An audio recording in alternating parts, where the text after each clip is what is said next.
Krishna Krishna Krishna Shari Hare Hare Rama Hare Hare Krishna Krishna Krishna Shari Hare Hare Rama Hare Hare Krishna Krishna Krishna Shari Hare Hare Rama Hare Hare Krishna Krishna Krishna Shari Hare Hare Rama Hare Hare Krishna Krishna Krishna Shari Hare Hare Rama Hare Hare Krishna Krishna Krishna Shari Hare Rama Hare Hare Krishna Krishna Krishna Shari Hare Rama Hare Krishna Krishna Krishna Shari Hare Rama Hare Hare Krishna Krishna Krishna Shari Hare Rama Hare Hare Krishna Krishna Krishna Shari Hare Rama Hare Hare Krishna Krishna Krishna Shari Hare Hare Rama Hare Hare Krishna Krishna Krishna Shari Hare Rama Hare Hare Krishna Krishna Shari Hare Rama Hare Hare Krishna Krishna Krishna Shari Hare Rama Hare Hare Krishna Krishna Krishna Shari Hare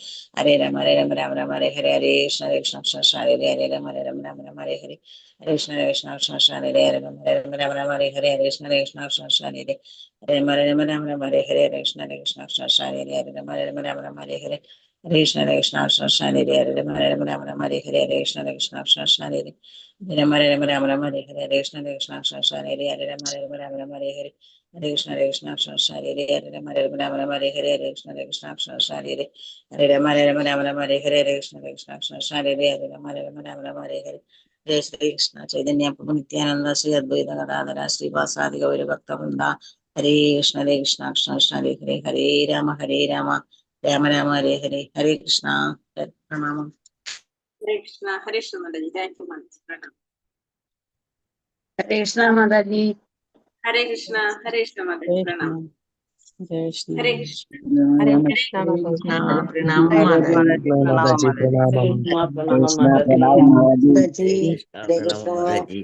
Hare Krishna Bhagavate Vasudevaya Om Namo Bhagavate Vasudevaya Om Namo Bhagavate Vasudevaya Om Ajnana Timirandasya Jnananjana Shalakaya Chakravimilitam Yena Tasmai Shri Gurave Namah Namo Vishnu Padaya Krishna Prasthaya Bhutale Srimate Bhaktivedanta Swamini Namine Namaste Saraswate Deve Gauravani Pracharine Nirvishesha Shunyavadi Paschatya Deshatarine Jai Shri Krishna Chaitanya Prabhu Nityananda Sri Advaita Gadadhara Sri Vasadi Gauri Bhakta Vrinda Hare Krishna Krishna Krishna Hare Hare Hare Rama Hare Hare Hare Krishna Nigama Kalpataro Galidam Phalam Sudra Samyutam Nibata Bhagavatam Rasamalayam Muguraho Rasika Bhuvi Narayanam Namaskrityam Naram Chaiva Narottamam Devim Saraswatim Vyasam Tato Jayamudire Krishna Prayeshu Bhadreshu Nityam Bhagavata Sevaya Bhagavate Uttama Sloke Bhaktir Bhavati Naishtaki Krishnaya Vasudevaya Devaki Nandanaya Cha Nanda Gopakumaraya Govindaya Namah Hare Krishna Krishna Krishna Hare Hare Hare Rama Hare Rama Rama Rama Hare Hare Hare Krishna Sri Sri Radha Govind Temple ISKCON Mangalore Bhagavatam ക്ലാസ്സിലേക്ക് എല്ലാവർക്കും സ്വാഗതം. ഹരേ പ്രണാമം. Pranamam Mataji. Pranamam Mataji. Hare Krishna. Pranamam Mataji. ഹരേ കൃഷ്ണ. ഒന്നാമത്തെ സ്കന്ധത്തില് 15ാമത്തെ അധ്യായത്തിന്റെ സമ്മറിയാണ് നമ്മൾ കേട്ടിരിക്കുന്നുണ്ടായിരുന്നത്. 31 ശ്ലോകം വരെ നമ്മൾ എടുത്തുന്നല്ലേ. ബാക്കിയുള്ള നമുക്ക് നോക്കാനുള്ള. അപ്പൊ ഇന്നലെ നമ്മൾ എന്താ കണ്ടത്? അർജുനൻ ദ്വാരകയിൽ പോയിട്ട് 7 മാസത്തിന് ശേഷം മടങ്ങിയെത്തിയ അർജുനൻ വളരെ ദുഃഖിതനായിട്ട് കണ്ടപ്പോ അർജുനനോട് യുധിഷ്ഠിര മഹാരാജാവ് ചോദിക്കുകയാണല്ലേ എന്താണ് ദുഃഖത്തിന് കാരണമെന്ന്. അർജുനൻ വളരെ പ്രയാസപ്പെട്ട് വളരെ വിഷമിച്ചിട്ടാണ് അർജുനൻ വിങ്ങി നിൽക്കുന്ന ഒരു ഹൃദയത്തോടു കൂടിയായിരുന്നു അർജുനൻ എന്ന് പറഞ്ഞു. അങ്ങനെ അർജുനൻ ആ വിഷാദത്തിന് കാരണം പറയാണ്. അപ്പൊ അതിന് പറയുമ്പോ എന്താണ് തന്റെ ഉറ്റമിത്രമായിട്ടുള്ള ആ ഭഗവാന്റെ തിരോധാനാണ് അർജുനൻ ആകെ തളർത്തി കളഞ്ഞതെന്ന് പറയാണ്. മറുപടി പോലും പറയാനായിട്ട് സാധിക്കാതെ വിങ്ങാണെന്ന് പറയുന്നത് അർജുനൻ അല്ലെ. പിന്നെ അർജുനനെ പാണ്ഡവരെ ഭഗവാൻ സഹായിച്ച കാര്യങ്ങൾ അതാണ് പിന്നെ എത്ര ശ്ലോകത്തില് സൂതഗോസ്വാമി പറയുന്നത്. സൂതഗോസ്വാമി ഇത് പറഞ്ഞു. അത് കഴിഞ്ഞിട്ട് അർജുനനെ തളർത്തി കളഞ്ഞതിനെ കുറിച്ച് പറയാണ്. വളരെ എന്താ പറയാ നേത്രങ്ങളിൽ നിന്ന് കണ്ണുനീര് ഒഴുകിക്കൊണ്ടിരിക്കുന്നതായിട്ടാ പറഞ്ഞില്ല. പിന്നെ അർജുനൻ ഞങ്ങൾക്ക് വേണ്ടിയിട്ട് ഭഗവാൻ ചെയ്ത കൃത്യങ്ങളെല്ലാം ഓർക്കാണ്. ആ എന്താ പറയാ ഒരു സുഹൃത്തിനെ പോലെ ഉണ്ടായിരുന്ന ഭഗവാൻ ഉപേക്ഷിച്ചു പോയതായിട്ട് പറഞ്ഞു. അതിനുശേഷം 7 തൊട്ട് 13 വരെയുള്ള ശ്ലോകങ്ങളില് തങ്ങൾക്ക് ചെയ്ത സഹായങ്ങൾ, സേവനങ്ങൾ എന്തൊക്കെയാണ് ഭഗവാൻ ചെയ്തുകൊണ്ടിരുന്നതെന്ന് ഉള്ളത് ഓർക്കാണ്. ദ്രൗപദിയുടെ സ്വയംവര സമയത്ത് സഹായിച്ചതും, പിന്നെ അതുപോലെ തന്നെ ഖാണ്ഡവവനം അഗ്നിക്ക് നൽകാനായിട്ട് കഴിഞ്ഞത്, മയന്ന രാക്ഷസനെ രക്ഷിക്കാൻ സഹായിച്ചത്, ഭീമസേനനെ ജരാസന്ധനെ വധിക്കാൻ സഹായിച്ചത്, പിന്നെ രാജസൂയ യജ്ഞത്തില് ദ്രൗപദിയുടെ ഭാരത്തിൽ പിടിച്ചു വലിച്ച് ആ അസുരന്മാരെ വധിക്കാനായിട്ട് സഹായിച്ചത്, ഇതൊക്കെ പിന്നെ എന്താണ് വനവാസ കാലത്ത് ദുര്യോധനന്റെ തന്ത്രത്തില് വന്ന മഹർഷി, അതായത് ദുർവാസ മഹർഷിക്ക് അതിൽ നിന്ന് രക്ഷപ്പെടാൻ, അവരുടെ ആ ദുർവാസ മഹർഷിയുടെ കോപത്തിൽ നിന്ന് രക്ഷപ്പെടാൻ സഹായിച്ചതും, മഹാദേവനെ പോലും യുദ്ധത്തില് തോൽപ്പിക്കാൻ സഹായിച്ചതൊക്കെ പിന്നെ എന്താ പറഞ്ഞ 13ാമത്തെ ശ്ലോകത്തിൽ പറഞ്ഞു. സ്വർഗത്തില് വസിക്കുന്ന സമയത്ത് നിവാത കവചന അസുരനെ വധിക്കാൻ സഹായിച്ചത്, ഇതെല്ലാം ഭഗവാന്റെ കാരുണ്യം കൊണ്ടാണെന്ന് ഇവിടെ അർജുനൻ ഓർക്കാണ്. അതിനുശേഷം പിന്നെ കുരുക്ഷേത്ര യുദ്ധഭൂമിയില് 14 തൊട്ട് 19 വരെയുള്ള ശ്ലോകത്തില് കുരുക്ഷേത്ര യുദ്ധഭൂമിയില് അർജുനൻ നേടിയ ഓരോ വിജയവും അത് ഭഗവാന്റെ ആസൂത്രണത്തിന്റെ ഫലമായിട്ടായിരുന്നു എന്നുള്ളത് അർജുനൻ ഓർക്കാണ് 14ാമത്തെ തൊട്ട് 19ാമത്തെ ശ്ലോകത്തിൽ വരെ. കാരണം അത്രയും അജയ്യമായ ശക്തിയായിരുന്നു ആരുടെ കുരുക്ഷേത്രത്തില് ഗുരുക്കളുടെ ഉണ്ടായിരുന്നത്. അപ്പൊ അവരുടെ ഭീഷ്മരെ ദ്രോണരൊക്കെ അവരുടെ ആയുസ് കുറയ്ക്കാനായിട്ട് ഭഗവാന്റെ ദൃഷ്ടിയിലൂടെ സാധിച്ചതും, അതുപോലെ തന്നെ അസ്ത്രങ്ങൾ പ്രയോഗിക്കാൻ സാധിച്ചതും എല്ലാതും ആരുടെ കാരുണ്യം കൊണ്ടാണ്? ഭഗവാന്റെ കാരുണ്യം കൊണ്ടാണെന്നുള്ളത് അർജുനൻ ഓർക്കാണ്. പിന്നെ 19ാമത്തെ ശ്ലോകത്തില് ഒരേപോലെ ഒരേ കിടക്കയിൽ കിടന്ന് ഭക്ഷണം കഴിച്ച് അങ്ങനെ കഴിഞ്ഞവരായിരുന്നു അത് ഭഗവാനും അർജുനനും അതുപോലെ പാണ്ഡവരെല്ലാം തന്നെ. പക്ഷെ ഇപ്പോ എന്താണ് ഭഗവാന്റെ ആ സാന്നിധ്യം, അപ്പൊ ഭഗവാനാണെന്ന് ചിന്തിക്കാതെ കുറെ ആക്ഷേപിച്ച് സംസാരിച്ചതും ഒക്കെ അർജുനൻ ഇവിടെ ഓർക്കാണ്. പിന്നെ അത് കഴിഞ്ഞ് 20 മുതൽ 26 ശ്ലോകത്തില് കാലത്തിന്റെ അനിവാര്യതയെ കുറിച്ച്, യദുകുലത്തിന്റെ നാശത്തെ കുറിച്ചാണ് പറയുന്നത്. ഭഗവാന്റെ ലീലകളൊക്കെ അവസാനിപ്പിച്ചപ്പോ ഓരോ കാരണം ഈ യദുകുലത്തിലുള്ളവരെ മുഴുവനും തിരിച്ച് ഭഗവാന്റെ ധാമത്തിലേക്ക് തിരിച്ച് കൊണ്ടുപോകുന്നതായിട്ടുള്ള ഭൂഭാരം കുറയ്ക്കാൻ വേണ്ടിയിട്ട് ഭഗവാൻ അവരെ ശക്തന്മാരെ കൊണ്ട് ദുർബലരെ ഇല്ലാതാക്കിയിട്ട് എന്താ വെച്ചാൽ ഈ ഭൂഭാരം കുറച്ച് എല്ലാവരും തിരിച്ച് സ്വധാമത്തിലേക്ക് കൊണ്ടുപോകുന്നതായിട്ടാണ് 20-26 വരെയുള്ള ശ്ലോകങ്ങളിൽ പറയുന്നത്. പിന്നെ 27 മുതൽ 31 വരെയുള്ള ശ്ലോകത്തില് ഭഗവത്ഗീതയിലൂടെ ആത്മസാക്ഷാത്കാരം നേടാനായിട്ട് സാധിക്കുന്നത് ഭഗവാന്റെ ആ ഉപദേശങ്ങൾ അർജുനന്റെ ആ വേദനയെ ശമിപ്പിക്കാനായിട്ട് സാധിച്ചതായിട്ടാണ് 27 മുതൽ 31 വരെയുള്ള ശ്ലോകത്തില് കണ്ടത്. അപ്പൊ അത്രയാണ് നമ്മൾ പറഞ്ഞു നിർത്തിയത് അല്ലെ. 21, 27 ഇനി 32 തൊട്ടുള്ള ശ്ലോകങ്ങളാണ് നമുക്ക് പറയാനുള്ളത്. അപ്പോ ഇവിടെ എന്ത് മനസ്സിലായി? ഭഗവാന്റെ തിരോധാനത്തെ കുറിച്ച് മനസ്സിലാക്കി. തിരോധാനത്തെ കുറിച്ച് മനസ്സിലാക്കിയപ്പോ 32ാമത്തെ തൊട്ട് 35ാമത്തെ ശ്ലോകം വരെയുള്ളത് പറയുന്നത് ഇനി ഭഗവാന്റെ വിരഹത്തെ കുറിച്ച് മനസ്സിലാക്കി. ഇനി ഭൗതികമായിട്ടുള്ള കാര്യങ്ങളിൽ നിന്ന് വൈരാഗ്യം ചെയ്യുന്നതാണ് 32 മുതൽ 35 വരെ പറയുന്നത്. യുധിഷ്ഠിര മഹാരാജാവിന് അർജുനനിൽ നിന്ന് മനസ്സിലാക്കിയപ്പോ എന്താ ചെയ്തത്? ഭഗവാന്റെ തിരോധാനത്തെ കുറിച്ച് അറിഞ്ഞപ്പോ ഈ പ്രവർത്തനങ്ങളെല്ലാം ഭഗവാൻ ഈ ഭൗതിക ലോകത്തിലെ എല്ലാ ലീലകളും അവസാനിപ്പിച്ച് ഭഗവാൻ പോയി എന്ന് തിരിച്ചറിഞ്ഞപ്പോ യുധിഷ്ഠിര മഹാരാജാവും എന്താണ് സ്വധാമത്തിലേക്ക് മടങ്ങാനുള്ള തയ്യാറെടുപ്പുകൾ ആരും തുടങ്ങി? യുധിഷ്ഠിര മഹാരാജാവും തുടങ്ങിയതായിട്ടാണ് പറയുന്നത്. യുധിഷ്ഠിര മഹാരാജാവ് എങ്ങനെയാ പറഞ്ഞത്? സൂര്യന്റെ അസ്തമയം പോലെ എന്നാ പറഞ്ഞത് അല്ലെ. യുധിഷ്ഠിര പറയുന്നതാണ് ഭഗവാന്റെ തിരോധാനത്തെ കുറിച്ച് ഇവിടെ താൽക്കാലികമാണത്. സൂര്യന്റെ അസ്തമയം പോലെ താൽക്കാലികമാണ്, ഭൗതികമായിട്ടുള്ള നിയമങ്ങൾക്കൊന്നും വിധേയമല്ല എന്ന് മനസ്സിലാക്കാനായിട്ട് യുധിഷ്ഠിര മഹാരാജാവിന് സാധിച്ചു. ആ ജ്ഞാനം നേടിയപ്പോ അദ്ദേഹം എന്ത് ചെയ്തു? ഭഗവാന്റെ ധാമത്തിലേക്ക് മടങ്ങിപ്പോകാനായിട്ട് അദ്ദേഹം തീരുമാനിച്ചു. അങ്ങനെ ഈ ജനന മരണ ചക്രത്തിൽ നിന്ന് മുക്തരായിട്ട് ഭഗവാന്റെ സന്തത സഹചാരികളാണ് ഇവരെല്ലാവരും തന്നെ. അവരും എവിടേക്ക് പോവാണ്? ഭഗവാന്റെ ധാമത്തിലേക്ക് പോകാനായിട്ട് തീരുമാനിച്ചു. ഇനി 33ാമത്തെ ശ്ലോകത്തിൽ പറയുന്നത് കുന്തി ദേവി, അർജുനനിൽ നിന്ന് ഇത് കേട്ടറിഞ്ഞ കുന്തി ദേവിയും എന്താണ് ഭഗവാനിൽ ഏകാഗ്രത പ്രാപിച്ച് ഭക്തിയോടെ കൂടി ഭഗവാനെ പ്രാപിക്കാനായിട്ടുള്ള തീരുമാനങ്ങൾ ആരും എടുത്തു? കുന്തിദേവി എടുത്തു. അപ്പൊ ഇവിടെ ഒരു കാര്യം പറഞ്ഞു. ഇതിന് മുന്നൊരു ശ്ലോകത്തിൽ പറയുന്നുണ്ട് കുന്തിദേവി ധൃതരാഷ്ട്രയോടൊപ്പം എന്താ പറയാ വനവാസത്തിന് പോയെന്ന്. അപ്പൊ ഇതില് 2 കാര്യങ്ങളാണ് ഒന്ന് മെയിൻ ആയിട്ട് നമുക്ക് മനസ്സിലാക്കേണ്ടത്. ഈ ഭാഗവതം പറയുന്നത് ആ കാലചക്രം ഉണ്ടല്ലോ അത് കറക്റ്റ് കറക്റ്റ് ആയിട്ടായിരിക്കണം എന്നില്ല ഭാഗവതത്തിൽ പറയുന്നതൊന്നും. അത് ഓർഡർ കറക്റ്റ് ആയിരിക്കില്ല ഒന്ന്. രണ്ടാമത്തെ ഒരു കാര്യം പറയുന്നത് അർജുനനിൽ നിന്ന് കേട്ടു എന്നാണ് പറയുന്നത്. അർജുനനും യുധിഷ്ഠിരനും പറയുന്നത് കേട്ടു എന്നല്ല അവിടെ പറയുന്നത്, അർജുനനിൽ നിന്ന് കേട്ടു എന്ന് പറയുന്നത്. അപ്പൊ ചിലപ്പോ എങ്ങനെയായിരിക്കാം, അർജുനനിൽ നിന്ന് കേട്ടു എന്ന് പറയുന്നത് അർജുനൻ പറഞ്ഞത് ഏതെങ്കിലും രീതിയിൽ കുന്തി മഹാറാണി വനത്തിൽ കേട്ടതാവാം. ഈ രണ്ട് തരത്തിലാണ് അവിടെ ഒരു എക്സ്പ്ലനേഷൻ ആചാര്യന്മാര് പറയുന്നത് കേട്ടോ. അപ്പൊ അതായത് ഭാഗവതമാണ് ഫൈനൽ എപ്പോഴും, മറ്റുള്ള ഗ്രന്ഥങ്ങളെല്ലാം ഫൈനൽ ആയിട്ടുള്ളത് ഭാഗവതം തന്നെയാണ്. അപ്പൊ നമുക്ക് രണ്ട് തരത്തിൽ എടുക്കാം അതിന്. ഒന്ന് ഇത് എന്താണ്, ഇത് ഓർഡർ അല്ല. നമ്മളെ ഭാഗവതത്തിൽ പറയുന്ന ഒരു കാര്യം എന്താണ്, ഓർഡറിലായിട്ട് ആ കാലത്തിനനുസരിച്ച് നമ്മൾ ഇത് കഴിഞ്ഞ അടുത്ത സംഭവം അങ്ങനെ ഓർഡറിലല്ല അത് പോകുന്നത്. രണ്ടാമത്തെ ഒരു കാര്യം, അർജുനനിൽ നിന്ന് കേട്ടു എന്ന് പറയുന്നുള്ളൂ. അർജുനന് യുധിഷ്ഠിരനും കൂടി സംസാരിക്കുന്നത് കുന്തി മഹാറാണി കേട്ടു എന്നല്ല അവിടെ പറയുന്നത് കേട്ടോ.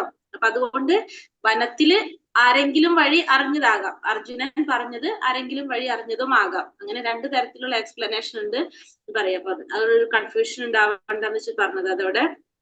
കാരണം കുന്തി മഹാറാണി ഇപ്പോ കൊട്ടാരത്തിലില്ല. അപ്പൊ നമ്മൾ വിചാരിക്കുന്നതാണ് കുന്തി ദേവി കേട്ടു എന്ന് പറയുമ്പോ കുന്തി മഹാറാണി ഇപ്പൊ കൊട്ടാരത്തിൽ ഉണ്ടായിട്ട് കേട്ടതാണോ, അപ്പൊ നേരത്തെ പറഞ്ഞത് തെറ്റല്ലേ എന്നുള്ള തോന്നൽ വരാം നമുക്ക്, അതുകൊണ്ട് പറഞ്ഞതാണത്. 33-ാമത്തെ ശ്ലോകത്തില്. 34-ാമത്തെ ശ്ലോകത്തിൽ പറയുന്നത് മുള്ളിനെ മുള്ളുകൊണ്ട് എടുക്കുക എന്നുള്ള പറഞ്ഞില്ല, ഭൂഭാരം കുറയ്ക്കാൻ വേണ്ടിയിട്ട് എന്താണ് പറഞ്ഞത്, ഒരു മുള്ളിനെ മറ്റൊരു മുള്ളിനോട് നിൽക്കുന്നത് പോലെ ഭൂഭാരം ലഘൂകരിക്കാനായിട്ട് എന്താ ചെയ്യുന്നത്, അധർമ്മികളായിട്ടുള്ള മുള്ളുകളെ നീക്കം ചെയ്യാനായിട്ട് ഭഗവാൻ ഭക്തന്മാരായിട്ടുള്ള ദേവന്മാർ രണ്ടാമത്തെ മുള്ളുകളെ ഉപയോഗിച്ച് തന്റെ ദൗത്യം പൂർത്തിയാക്കി എല്ലാവരെയും പിൻവലിച്ചു എന്നാണ് പറയുന്നത്. അപ്പോ ഭഗവാന്റെ ഓരോ തന്ത്രങ്ങളാണ് അവിടെ നമുക്ക് മനസ്സിലാക്കാൻ സാധിക്കുന്നത്.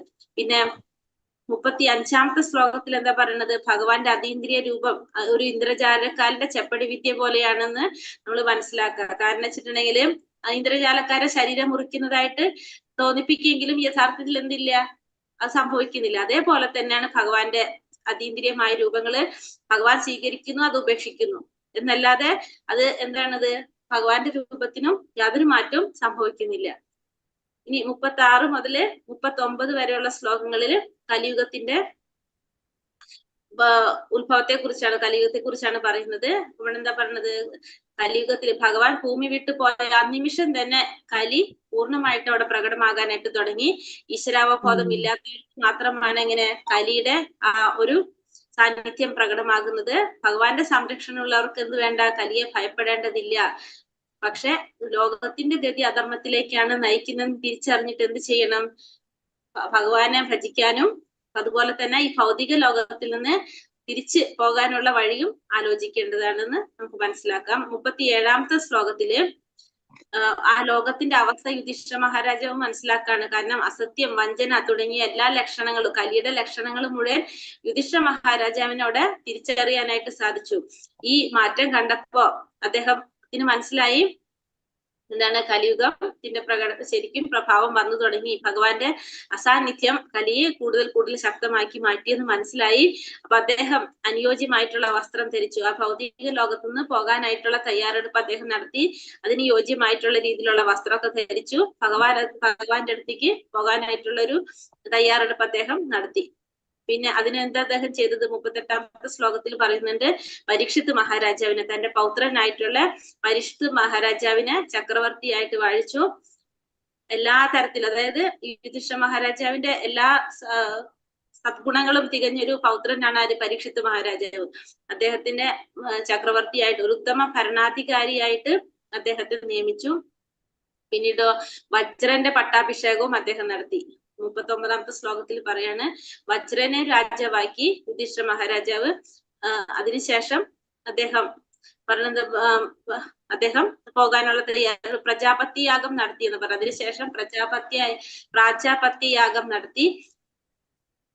15-20 വർഷം മുമ്പ് സന്യാസി. അപ്പൊ നമ്മളെ ജീവിതത്തിന്റെ അവസാനത്തിൽ നമ്മൾ അതിൽ പറയുന്നില്ലേ, 15-20 വർഷം മുമ്പ് നമ്മൾ എന്ത് ചെയ്തിരിക്കണം, സന്യാസം സ്വീകരിക്കണം. അതായത് ആത്മീയമായ ജീവിതത്തിലേക്ക് കടന്നിരിക്കണം എന്നാണ് പറയുന്നത്. അല്ലാത്ത ജീവിതം നമ്മൾ എന്താണ് പറയുന്നത്, ശരിയായിട്ടുള്ള ജീവിതമല്ല. അതല്ല യമരാജന്റെ കയറുകൊണ്ട് നമ്മൾ വലിച്ചഴിക്കപ്പെടേണ്ട അവസ്ഥ ഉണ്ടാവരുത് എന്നുള്ളതാണ് ഉദ്ദേശിക്കുന്നത്. സ്വമേധയാ തന്നെ ഭൗതികമായിട്ടുള്ള കാര്യങ്ങൾ നമ്മൾ ഉപേക്ഷിക്കണം, അല്ലെങ്കിൽ ആത്മഹത്യാപരമായിട്ടുള്ള ഒരു ജീവിത ശൈലിയായിരിക്കുമെന്ന് പറയാണ് 39-ാമത്തെ ശ്ലോകത്തില്. ഇനി 40 മുതൽ 44 വരെയുള്ള ശ്ലോകങ്ങളില് എന്താണ് എല്ലാ തരത്തിലുള്ള ബാഹ്യമായ കാര്യങ്ങളെല്ലാം ഉപേക്ഷിച്ചതിനെ കുറിച്ച് പറയുന്നത്. രാജകീയമായ വസ്ത്രങ്ങള് ആഭരണങ്ങളൊക്കെ ഉപേക്ഷിച്ച് യുധിഷ്ഠിര മഹാരാജാവ് എന്താണ് എല്ലാ തരത്തിലുള്ള ഉപാധികളിൽ നിന്ന് സ്വതന്ത്രനായി സന്യാസിയുടെ വസ്ത്രം ധരിച്ചു, കഷായ വസ്ത്രം ധരിച്ചു. ഭൗതികമായിട്ടുള്ള എല്ലാ ബന്ധങ്ങളും അദ്ദേഹം വിച്ഛേദിച്ചു.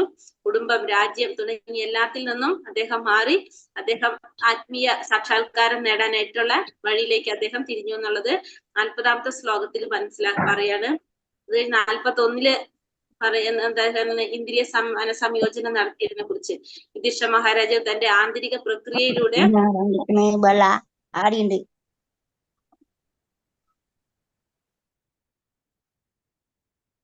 യുധിഷ്ഠിര മഹാരാജാവ് ഇന്ദ്രിയ പ്രക്രിയയിലൂടെ ഇന്ദ്രിയങ്ങളെ എന്ത് ചെയ്തത്? ആന്തരിക പ്രക്രിയയിലൂടെ ഇന്ദ്രിയങ്ങളെ മനസ്സിനെ പ്രാണനിലും പ്രാണനിലെ ശ്വാസത്തിലും അങ്ങനെ സമ്പൂർണമായ അസ്തിത്വത്തെ പഞ്ചഭൂതങ്ങളിൽ ലയിപ്പിച്ച് ആ ഭൗതിക പ്രവർത്തനങ്ങളിൽ നിന്നെല്ലാം എന്ത് ചെയ്യാണ്?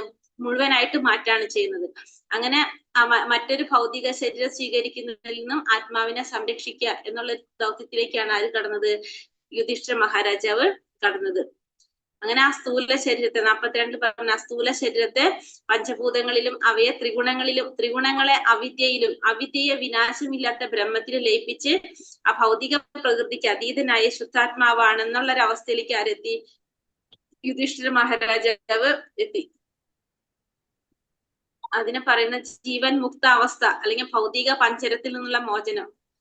അങ്ങനെ ഭഗവത് സേവനത്തിന് പൂർണ്ണമായിട്ടും പ്രാപ്തമാക്കാവുന്ന ഒരു അവസ്ഥയിലേക്ക് യുധിഷ്ഠിര മഹാരാജാവ് എത്തി. അങ്ങനെയാണ് അദ്ദേഹത്തിന്റെ വേഷത്തെ കുറിച്ച് പറയുന്നുണ്ട് 43ാമത്തെ ശ്ലോകത്തില്. മൗനിയായി മുടി അഴിച്ചിട്ടും ഒരു ബധിരനെ പോലെ യുധിഷ്ഠിര മഹാരാജാവ് സഞ്ചരിച്ചു എന്നാ പറയുന്നത്. ഭൗതികമായിട്ടുള്ള എല്ലാ തരത്തിൽ നിന്നും മോചിതനായി ഒരു ബധിരനെ പോലെയാണ് അദ്ദേഹം. കുലമഹിമയോ രാജകീയമായിട്ടുള്ള ആ പ്രൗഢിയോ അതൊന്നും അദ്ദേഹത്തെ ബാധിക്കാതെ അദ്ദേഹം ഏകാഗ്രനായിട്ട് എല്ലാത്തിലും ആ ഒരു അവസ്ഥ, അദ്ദേഹത്തിന്റെ അവസ്ഥ എന്ന് പറഞ്ഞാൽ ഏകാഗ്രചിത്തനായിട്ട് നിർഭയാവസ്ഥയിലാണ് ഇവിടെ യുധിഷ്ഠിര മഹാരാജാവിനെ കുറിച്ച് പറയുന്നത്. അത് കഴിഞ്ഞിട്ട് 44ാമത്തെ ശ്ലോകത്തില് ഇവിടെ പറഞ്ഞ ഉത്തര ദിശയിലേക്ക് യാത്ര തിരിച്ചു എന്ന് പറയുന്നത്. തന്റെ പൂർവികന്മാരുടെ പാത പിന്തുടർന്ന് അദ്ദേഹവും ഉത്തര ദിശയിലേക്ക് യാത്രയായി. എന്തായിരുന്നു ലക്ഷ്യം? ബ്രഹ്മത്തെ, അതായത് ഭഗവാനെ, പരമദിവ്യോത്തമ പുരുഷനായ ഭഗവാനെ നിരന്തരം ധ്യാനിക്കുക എന്നത് മാത്രമായിരുന്നു ആ യാത്രയുടെ ഉദ്ദേശം. 100% ഭഗവാന് സമർപ്പിക്കുക എന്നുള്ള ലക്ഷ്യത്തോടു കൂടിയാണ് യുധിഷ്ഠിര മഹാരാജാവ് ഉത്തര ദിശയിലേക്ക് പൂർവാചാര്യന്മാരുടെ പാതകൾ പിന്തുടർന്ന് ആ ഉത്തര ദിശയിലേക്ക് യാത്രയായി. ഇനി അടുത്ത ഭാഗത്തിൽ 45 മുതൽ 51 വരെയുള്ള ശ്ലോകത്തില് പാണ്ഡവരും ബാക്കിയുള്ളവരും അവരും യുധിഷ്ഠിര മഹാരാജാവിന്റെ പാത പിന്തുടർന്നതായിട്ടാണ് പറയുന്നത്. 45ാമത്തെ ശ്ലോകത്തിൽ പറയുന്നത് സഹോദരന്മാരും ലോകം അധർമ്മബാധിതമായെന്ന് മനസ്സിലാക്കിയിട്ട് സഹോദരന്മാരും യുധിഷ്ഠിര മഹാരാജാവിന്റെ സഹോദരന്മാരും രാജാവിന്റെ, അതായത് ജ്യേഷ്ഠന്റെ ആ പാത തന്നെ പിന്തുടർന്നു. അവർക്ക് എന്ത് മനസ്സിലായി? സനാതനമായ ധർമ്മത്തെ കുറിച്ച് മനസ്സിലാക്കി ആത്മസാക്ഷാത്കാരത്തിന് ഈ പറഞ്ഞ പണ്ഡിതന്മാരുടെ നിർദ്ദേശം അനുസരിച്ച് ആ ജീവിതത്തിന്റെ ആത്യന്തിക ലക്ഷ്യം എന്ന് പറയുന്നത് ഭഗവത് സേവനമാണെന്ന് ഉറപ്പിച്ച് അവരും എന്ത് ചെയ്തു? ഭൗതികമായിട്ടുള്ള എല്ലാ തരത്തിൽ നിന്നും അവരും മോചിതരായി യുധിഷ്ഠിര മഹാരാജാവിന്റെ പാത പിന്തുടർന്നതായിട്ടാണ് 45ാമത്തെ ശ്ലോകത്തിൽ പറയുന്നത്. 46 എന്താ പറയണത്? ഭഗവാനെ ധ്യാനിക്കുന്നതിനെ കുറിച്ച്. പാണ്ഡവര് അവരുടെ മനസ്സിനെ ഭഗവാന്റെ പാതാരവിന്ദങ്ങളിൽ അർപ്പിച്ചു. പുണ്യകർമ്മങ്ങൾ കൊണ്ട് ഭഗവാന്റെ പുണ്യകർമ്മങ്ങൾ കൊണ്ട് ഭഗവാന്റെ പാദങ്ങളിലാണ് അവർ അഭയം തേടുന്നത്. പാപങ്ങൾ മുഴുവനും കഴുകി കളഞ്ഞവർക്ക് മാത്രമേ എന്ത് സാധിക്കുള്ളൂ? വൈകുണ്ഠനാഥനായിട്ടുള്ള ഭഗവാനെ പ്രാപിക്കാനായിട്ട് സാധിക്കുള്ളൂ. അപ്പൊ അവർക്ക് എന്ത് സാധിച്ചു? അവർക്ക് ഭഗവാന്റെ പാദങ്ങളെ അഭയം നേടാനായിട്ട് അവർക്ക് സാധിച്ചു. ഈ ഭൗതിക ശക്തിയുടെ നിയന്ത്രണത്തിനുള്ളിൽ ലോകത്തിനപ്പുറം ഭഗവാന്റെ ആ ശക്തിയിലേക്ക് പരിപാലിക്കപ്പെടുന്ന ആത്മീയ ലോകമായിരുന്നു ആരുടെ ലക്ഷ്യം? പാണ്ഡവരുടെ ലക്ഷ്യം. അവർക്കത് സാധിച്ചു. ആ ഭഗവാന്റെ ധാമത്തിലേക്ക് പ്രാപിക്കാനായിട്ട് അവർക്ക് സാധിച്ചതായിട്ടാണ് ഈ 47-48 ശ്ലോകങ്ങളില് പറയുന്നത്. 47-48 എന്താ പറയുന്നത്? അവർക്ക് നിരന്തരമായിട്ടുള്ള ഭക്തി കൊണ്ട് ഗോലോക വൃന്ദാവനത്തിലേക്ക് പ്രാപിക്കാനായിട്ട് അവർക്ക് സാധിച്ചു എന്നാ പറയുന്നത്. ജീവഗോസ്വാമിയുടെ അഭിപ്രായത്തിൽ പറയുന്നത് അതീന്ദ്രിയ തലത്തിൽ സ്ഥിതി ചെയ്യുന്ന പാണ്ഡവർക്ക് ശരീരമാറ്റം കൂടാതെ തന്നെ ഭഗവത് ധാമത്തിലേക്ക് പ്രവേശിക്കാൻ സാധിച്ചു എന്ന് പറയുന്നത്. ശരീരമാറ്റം ഇല്ലാതെ തന്നെ അവർക്ക് ഭഗവാന്റെ ധാമത്തിലേക്ക് പ്രവേശിക്കാനായിട്ട് സാധിച്ചു. അപ്പോ ഇത് പറയുന്നത് ഭൗതികവാദികൾക്ക് അപ്രാപ്യമായിട്ടുള്ള ഈ ഒരു സ്ഥാനം എന്ന് പറയുന്നത് ഭക്തിയുടെ സേവനത്തിലൂടെ നേടാവുന്ന പരമമായ സിദ്ധിയാണിത്. എല്ലാവർക്കും നേടാൻ സാധിക്കുന്നതല്ല. ആ ശരീരത്തോടു കൂടി തന്നെ ഭഗവത് ധാമത്തിലേക്ക് നേടാൻ സാധിക്കുക എന്ന് പറയുന്നത് ഒരു പരമമായിട്ടുള്ള സിദ്ധിയായിട്ടാണ് ഇവിടെ പറയുന്നത്. 49ാമത്തെ ശ്ലോകത്തില് വിതുരരെ കുറിച്ച്, വിതുരരുടെ അന്ത്യത്തെ കുറിച്ചാണ് പറയുന്നത്. വിതുരര് പ്രഭാസ തീർത്ഥത്തിലാണ് തന്റെ ശരീരം വെടിഞ്ഞത്. അതിനുശേഷം അദ്ദേഹത്തിന് എന്ത് സാധിച്ചു? തന്റെ നിത്യ പദവി, അദ്ദേഹം ആരായിരുന്നു? യമരാജനായിരുന്നു അല്ലെ? യമരാജന്റെ ആ പദവിയിലേക്ക് തന്നെ ആകാനായിട്ട് വിതുരർക്ക് സാധിച്ചു. ഭക്തന്മാർക്ക് ഒരിക്കലും എന്തുണ്ടാവില്ല? യമരാജനെ ഭയം ഉണ്ടാവില്ല. പക്ഷെ അവർക്ക് മിത്രമായിരിക്കും യമരാജൻ. പക്ഷെ പാപങ്ങൾ ചെയ്യുന്നവർക്ക് എന്താണ്? എപ്പോഴും ഭയമായിരിക്കും എന്ന് പറഞ്ഞു അല്ലെ? അപ്പൊ വിതുരന് ഭഗവാന്റെ അവിഭാജ്യ ഘടകമായിട്ടുള്ള ഒരു ദേവന്റെ ചുമതല തിരിച്ച് ആർക്ക് കിട്ടി? വിതുരർക്ക് കിട്ടി. ഒരു യമരാജനാണ് വിതുരര്. ശാപത്തിന്റെ ഫലമായിട്ടാണ് വന്നത്. അപ്പൊ അതിനുശേഷം തിരിച്ച് ഭഗവത് ധാമത്തിലേക്ക് പോകാനും അവിടെ തന്റെ എന്താ പറയാ യമരാജന്റെ പദവിയായിരുന്നു ഉണ്ടായിരുന്നത്. ആ യമരാജന്റെ പദവിയിലേക്ക് തന്നെ അദ്ദേഹം വീണ്ടും ചുമതലയേറ്റു. 50ാമത്തെ ശ്ലോകത്തിൽ പറയുന്നത് ഭർത്താക്കന്മാരുടെ അതേ പാദത്തിന് ആരും പിന്തുടർന്നു? ദ്രൗപദിയും പിന്തുടർന്നതായിട്ട് പറയാണ്. ഭഗവാനിലെ ഏകാഗ്രത പ്രാപിച്ചു. ആത്യന്തിക ലക്ഷ്യം എന്താണ്? ഭക്തിയിലൂടെ ഭഗവത് പ്രാപ്തിയാണെന്ന് മനസ്സിലാക്കി ദ്രൗപദിയും എന്ത് ചെയ്തു? ഭർത്താക്കന്മാരെ പോലെ തന്നെ ദ്രൗപദിയും ആ പാതയിലേക്ക് തന്നെ പോയി. കൂടെ സുഭദ്രയും പറയുന്നുണ്ട്. സുഭദ്രയും ആ വർത്തമാന ശരീരത്തോടു കൂടി തന്നെ ഭഗവാന്റെ ധാമം പ്രാപിച്ചു എന്നാണ് ആചാര്യന്മാര് പറയുന്നത്. ദ്രൗപദി മാത്രല്ല, സുഭദ്രയും എന്ത് ചെയ്തു? ഭഗവാന്റെ ആ ധാമത്തിലേക്ക് ശരീരത്തോടു കൂടി, ഭൗതിക ശരീരത്തോടു കൂടി തന്നെ ഭഗവത് ധാമം പ്രാപിക്കാൻ സാധിച്ചു എന്നാണ് 50ാമത്തെ ശ്ലോകത്തില് പറയുന്നത്. ഇനി 51ല് ഫലശ്രുതിയാണ് പറയുന്നത്.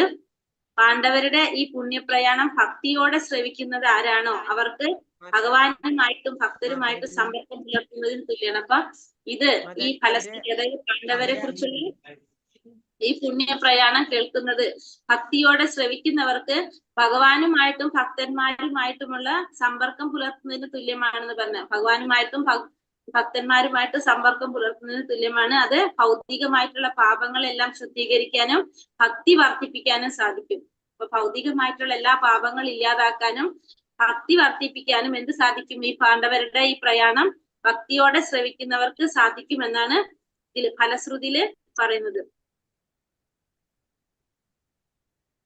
ഹരേ കൃഷ്ണ. അങ്ങനെ ഈ 15ാം അധ്യായത്തിന്റെ ഭക്തിവേദാന്ത ഭാഷ്യം സമാപിക്കുകയാണ്.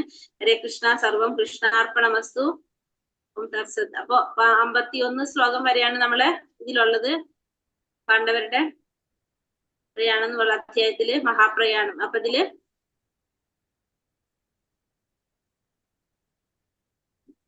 അപ്പൊ ഇത് എന്താ പറയാ, നമ്മള് ഇതിന്റെ ഒപ്പോഴും ഓർഡർ അല്ല എന്നുള്ളത് നമ്മൾ മനസ്സിലാക്കട്ടെ. മെയിൻ ആയിട്ട് ആ കുന്തിദേവിയുടെ വരുമ്പോ ഒരു കൺഫ്യൂഷൻ വരുന്നുണ്ടാവും എല്ലാവർക്കും. അത് നമ്മൾ മനസ്സിലാക്കുക. അത് ഒരു ഓർഡറിലല്ല പറയുന്നത്. പിന്നെ 2 കാരണമാണ് അവിടെ പറഞ്ഞിരിക്കുന്നത്, പറഞ്ഞത്. ഒന്ന്, ഒരു ഓർഡറിലല്ല. രണ്ടാമത്തത് അർജുനൻ പറയുന്നത് അർജുനനിൽ നിന്ന് കേട്ടു എന്നേ പറയുന്നുള്ളൂ. അർജുനനും യുധിഷ്ഠിരനും തമ്മിൽ സംസാരിക്കുന്നത് കുന്തി മഹാറാണി കേട്ടു എന്നവിടെ പറയുന്നില്ല.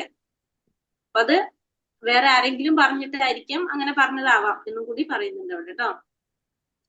ഹരേ കൃഷ്ണ ഹരേ കൃഷ്ണ കൃഷ്ണ കൃഷ്ണ ഹരേ ഹരേ ഹരേ രാമ രാമ രാമ ഹരേ ഹരേ. ഹരേ കൃഷ്ണ. വത്സകൽപതരൂപേശ്ച കൃപാ സിന്ധോഭ്യവ ച പതിതാനാം പാവനേഭ്യോ വൈഷ്ണവേഭ്യോ നമോ നമഃ. അനന്ത കോടി വൈഷ്ണവ ഭക്തവൃന്ദി കി ജയ്. ശ്രീല പ്രഭുപാദ് കി ജയ്. ഗുരുദേവ് കി ജയ്. നിതായ് ഗുരു പ്രമാനന്ദേ. ഹരി ഹരി ബോൾ. हरे कृष्णा। प्रणाम माता जी। हरे कृष्णा प्रणाम माता जी। प्रणाम माताजी। प्रणाम माताजी। माताजी। हरे कृष्णा। प्रणाम माताजी। हरे कृष्णा। माताजी। ഹരേ കൃഷ്ണ. 16ാമത്തെ അധ്യായം വലുതല്ല, അതിന് ചെറിയ ചെയ്യുന്നത്. നാളെ തുടങ്ങാം. प्रणाम माताजी। हरे कृष्णा। प्रणाम माताजी। प्रणाम।